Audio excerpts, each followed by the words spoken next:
चलिए आज हम पढ़ेंगे संघ निमाथी एल्मिंथीज। ठीक है। संघ निमाथी एल्मिंथीज है।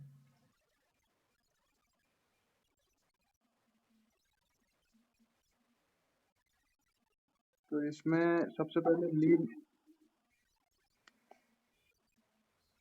अब आ रही है।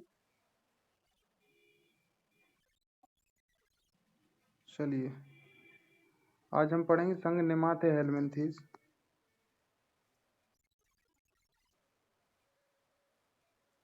तो इसमें सबसे पहले लीनियस ने इन्हें भी संघ बर्मीज में शामिल किया था।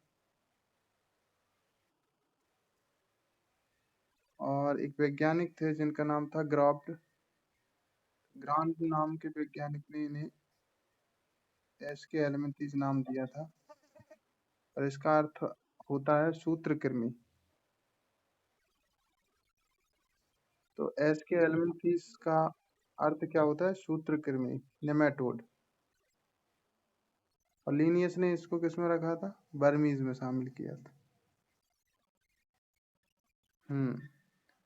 इसमें ट्रिप्लोब्लास्टिक कूट देगुआधारी जंतुओं को शामिल किया जाता है। और इनमें भी जो उत्सर्जन होता है वो होता है प्रोटोनेफ्रिडिया से या रेनेट सेल के द्वारा होता है।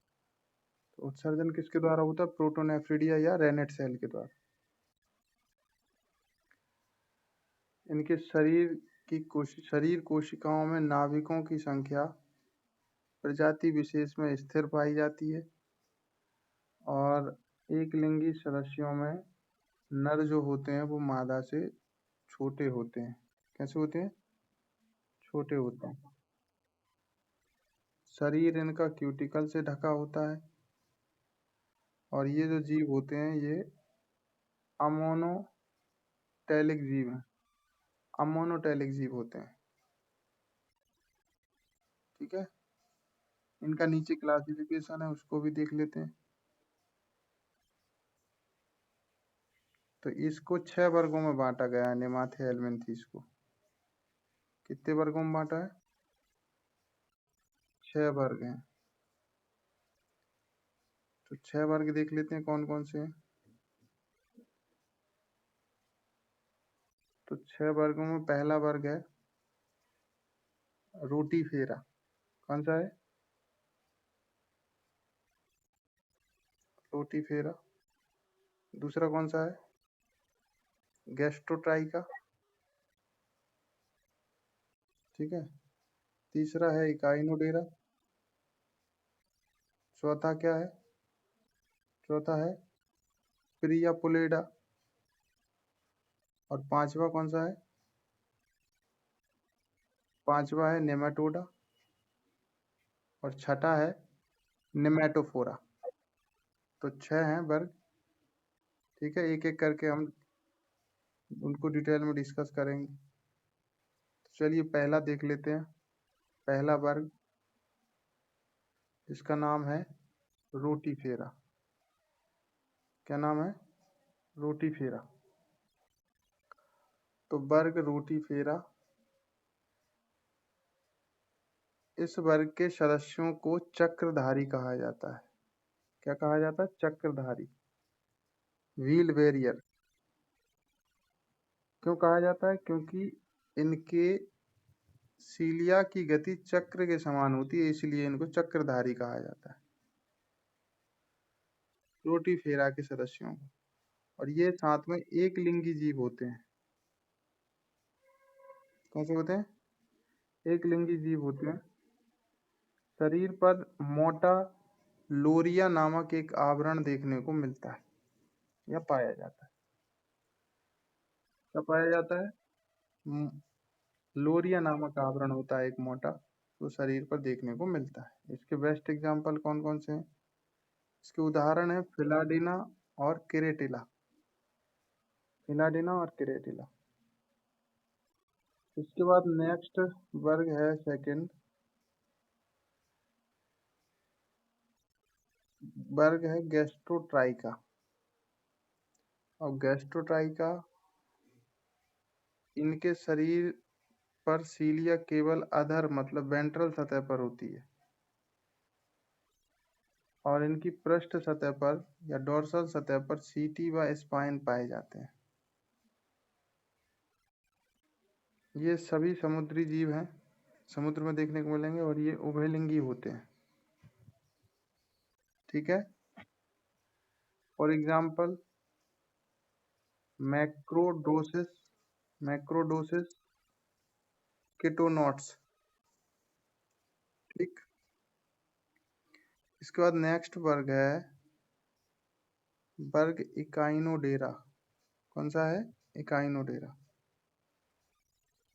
अब ये जीव इकाइनोडेरा के सभी सदस्य समुद्री होते हैं और जो सिर की गति द्वारा चलते हैं, तो सिर की गति द्वारा ये चलते हैं क्योंकि इनमें सीलिया अनुपस्थित होते हैं। इनके शरीर की चमड़ी पर स्पाइन मतलब कि कांटे पाए जाते हैं और इनमें सीलिया अनुपस्थित होता है और ये भी एक लिंगी जीव होते हैं जिनमें कि आंतरिक निषेचन पाया जाता है, जिनमें आंतरिक निषेचन होता है। और इसका बेस्ट एग्जाम्पल कौन है? इकाइनोडियर। तो उसी के नाम से मिलता जुलता है वर्ग इकाइनोडेरा है, उसका उदाहरण है इकाइनोडियर। ठीक है। इसके बाद नेक्स्ट देख लेते हैं आगे। अगला है फोर्थ वर्ग है, कौन सा है? पिरियापुलेडा। पिरियापुलिडा। तो पिरियापुलिडा को देख लेते हैं। तो पिरियापुलिडा के जो सदस्य होते हैं, सभी सदस्य इसके भी समुद्री जीव ही हैं। इनके शरीर पर एक सुंड पाया जाता है, शरीर पर प्रोबोसिस बोलते हैं, प्रोबोसिस पाया जाता है जिस पर सीटी व पेपिला पाए जाते हैं। ये भी एक लिंगी जीव होते हैं। ठीक है। और इसका उदाहरण कौन है? इसका उदाहरण है प्रियापुलस। ये भी वर्ग से ही रिलेटेड है। इसके बाद नेक्स्ट वर्ग है आइब नेमेटोडा। अब नेमेटोडा इस वर्ग के सभी सदस्य कृमि रूपी होते हैं और इसमें स्वतंत्र जीवी व परजीवी दोनों प्रकार के सदस्य शामिल हैं। ये एक लिंगी जीव हैं जो भिन्न आकार के होते हैं। इसमें नर हमेशा मादा से छोटे होते हैं। सीलिया भी अनुपस्थित होते हैं। अब इसके जो उदाहरण है बहुत ज़्यादा इम्पोर्टेंट हैं, आपको याद रखना है। इसका उदाहरण है एंटेरोवियस बर्मिक्यूलेरिस। एंटेरोवियस बर्मिक्यूलेरिस, इसको हम पीन वर्म या सीट वर्म भी कहते हैं। ठीक है। इसके बाद दूसरा उदाहरण है एस्केरिस लुम्ब्रिकाइड। ये मनुष्य की आंत में पाया जाता है, पाया जाने वाला गोल कृमि होता है एस्केरिस लुम्ब्रिकाइड। फिर इसके बाद नेक्स्ट उदाहरण है एंकाइलोस्टोमा डिओडिनेल। इसको हम हुकवर्म भी कहते हैं। फिर नेक्स्ट है बुचेरिया। इसे हम फाइलेरिया कृमि भी कहते हैं। यह क्यूलेक्स मच्छर द्वारा फैलाया जाता है तथा इसे मानव में एलिफेंटाइटिस रोग हो जाता है। तो इससे मनुष्य में एक रोग होता है जिसको हम एलिफेंटाइटिस या हाथी पांव रोग भी कहते हैं। हाँ, एलिफेंटाइटिस या हाथी पांव रोग बोलते हैं। ये जो पैर होता है ना वो हाथी के जैसा मोटा हो जाता है। ठीक है। ये किससे फैलता है? बुचेरिया से, एलिफेंटाइटिस। इसके बाद नेक्स्ट है ड्रेकन क्यूलस। ड्रेकन क्यूलस में मेंडिजेंसिस मेंडिजेंसिस द्वारा मानव में एक रोग होता है, नारू रोग हो जाता है। इसको हम मिनी वर्म भी कहते हैं, ड्रेकनक्यूलस। ठीक है। तो इसके बाद इसका एक और उदाहरण है। कौन सा है? ट्राइकिनेला व ट्राइक्यूरीस। ट्राई ट्राइकिनेला व ट्राइकीयूरीस। ठीक है। इसके बाद नेक्स्ट और लास्ट वर्ग है निमेटोफोरा। कौन सा है? निमेटोफोरा। इन्हें हम हॉर्स हेयर वर्म भी कहा जाता है। हॉर्स हेयर वर्म भी कहा जाता है। ये सूत्र रूपी जीव हैं।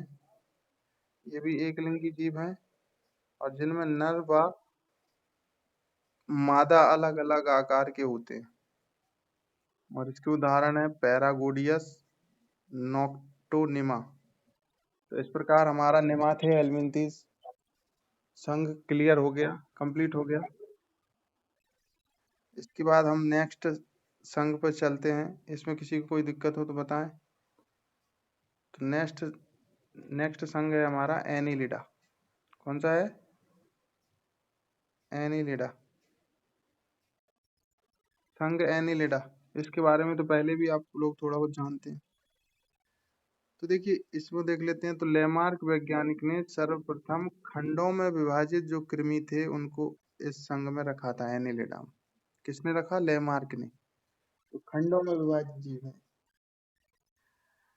अब एनेलिडा का शरीर वलय या रिंग जैसे खंडों में विभाजित रहता है। आपको पहले बता चुका हूं मैं। हाँ, ये ट्रिप्लोब्लास्टिक वास्तविक देहगुआधारी जीव हैं।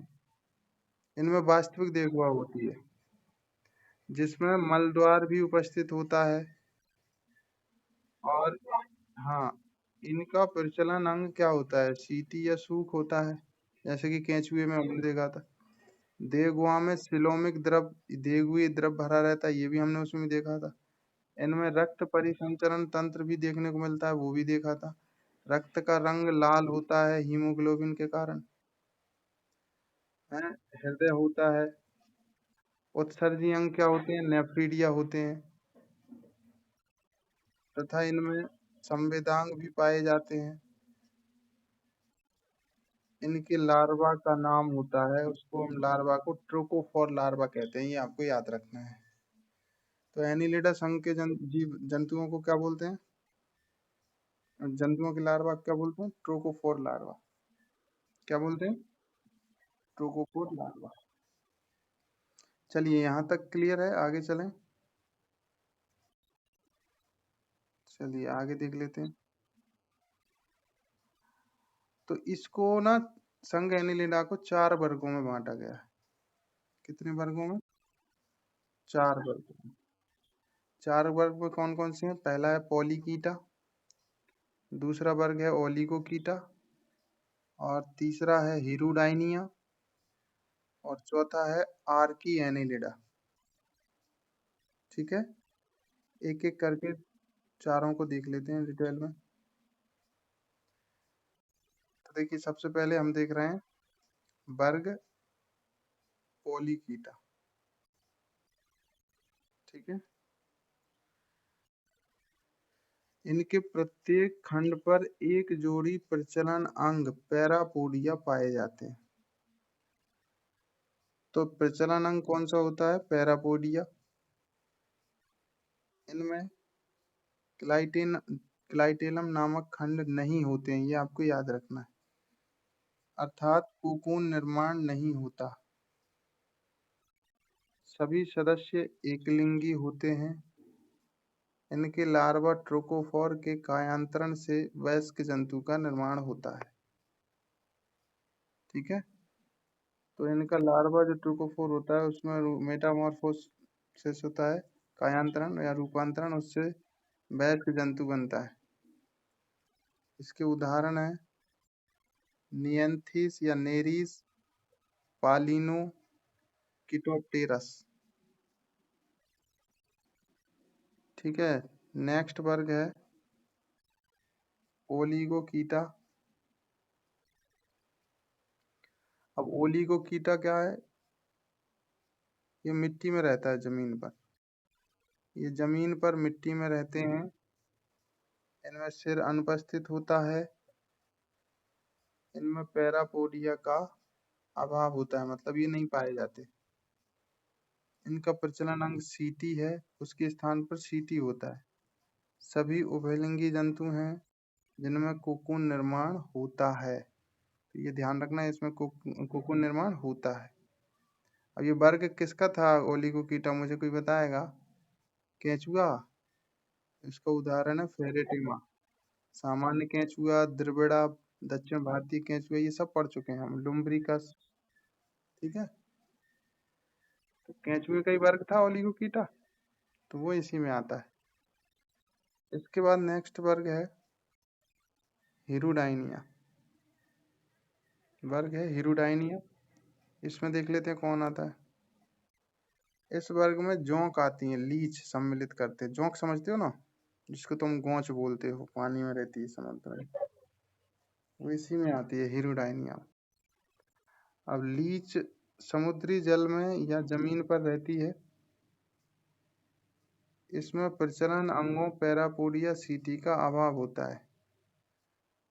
ध्यान रखना, इसमें प्रचलन अंगों का अभाव होता है। हाँ, किंतु इनके स्थान पर इसमें सकर्स पाए जाते हैं, जिससे वो चूसती है, मतलब सकर्स समझते हो? सकर्स पाए जाते हैं। हम्म। इनमें सिर भी नहीं होता है। इसमें सिर नहीं होता है, किंतु आंखें होती हैं, ध्यान रखना। इसमें 3 जबड़े मिलते हैं और ये उभयलिंगी होते हैं। ये उभयलिंगी जीव होते हैं। 9, 10, 11वें खंड से क्लाइटेलम विकसित होता है। तो कौन से खंड से क्लाइटेलम विकसित होता है इसमें? हम्म।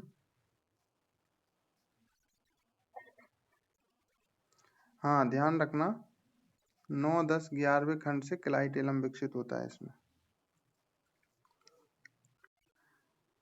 इसका उदाहरण कौन है? तो इसका उदाहरण है हिरुडाइनिया ग्रेन्युलोसा, जिसको हम भारतीय जोंक कहते हैं। और एक है हिरुडो मिडिसिनेलिस। हिरुडो मिडिसिनेलिस। इसका उपयोग ब्लड लीटिंग, शरीर से रुधिर निकालने में करते हैं। अगर ब्लड निकालना है किसी का, तो उसमें इसका यूज करते हैं। ठीक है, रुधिर निकालने में है। जैसे पहले सुई से नहीं निकालते, ब्लड टेस्ट करते हैं तो। हाँ, वही वही करते हैं। ठीक है। इसके बाद नेक्स्ट वर्ग है आर्की एनिलिडा। अब आर्की एनिलिडा में कौन आता है? इसमें छोटे समुद्री जीव शामिल किए गए हैं। ये सबसे प्राचीन एनिलिडा है, मतलब कि सबसे पुराना एनिलिडा है। इसमें आंतरिक विखंडन मिलता है और प्रजनन अंग अनुपस्थित होते हैं। सिर व संवेदी अंग उपस्थित होते हैं और साथ में ये एक लिंगी या उभयलिंगी होते हैं। और उदाहरण क्या है इसका? पॉलीगॉर्डियस। तो पॉलीगॉर्डियस इसका उदाहरण है। तो देखिए, ये हमारा ये भी कंप्लीट हो गया, एनिलिडा। संघ एनिलिडा भी कंप्लीट हो गया। बाकी का जो है वो हम कल डिस्कस करेंगे। आज के लिए इतना ही काफ़ी है।